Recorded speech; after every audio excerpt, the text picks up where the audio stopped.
रावण है वो, रावण।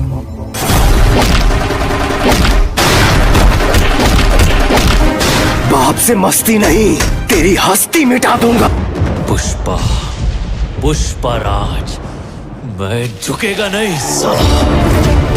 तो पुष्पा एकमात्र ऐसी मूवी बन चुकी है साउथ इंडस्ट्री की जो कि लॉकडाउन के बाद सबसे बड़ी कलेक्शन करने वाली ये फिल्म बन चुकी है। इसके पहले भी बाहुबली हुई थी, लेकिन उसके बाद ये पहली मूवी है जिसका नाम था पुष्पा। तो इसके बारे में आज थोड़ा सा बात करने वाले कि अपने पावर स्टार सुपरस्टार किस तरीके से इस मूवी में अगर होते तो किस तरीके से अपना रोल अदा करते हैं। उसके बाद साथ साथ कुछ प्रोजेक्ट के बारे में भी बात करेंगे। लेकिन दोस्तों अगर बात करें पवन सिंह के प्रोजेक्ट को लेकर के, तो पवन सिंह जी जितने भी प्रोजेक्ट थे सभी का सिलेक्शन का काम हो चुका है, क्योंकि लंदन में मौजूद है, वहाँ पे ऐसी चीज़ें नहीं हो पाती हैं स्टूडियो वगैरह कि वहाँ से रिकॉर्डिंग हो पाए। तो जैसे ही पवन सिंह इंडिया आते हैं, मे बी कि 15 फरवरी तक इंडिया आ जाएंगे, और 15 फरवरी के बाद जितना भी रिकॉर्डिंग का काम है दनादन कंप्लीट किया जाएगा, क्योंकि सिलेक्शन का काम तो पहले से हो चुका है। तो हो सकता है कुछ गाने का शूट लंदन में भी किया जाए, हालांकि एक्ट्रेस ज़्यादा वहाँ पे नहीं है, 2-3 ही एक्ट्रेस हैं, तो हो सकता है उन्हीं के साथ इस बार होली सॉन्ग 1-2 वहाँ भी शूट किया जाए, उसके बाद सीधा यहाँ पे अटैच करके आप लोग बीच में रिलीज़ कर दिया जाए।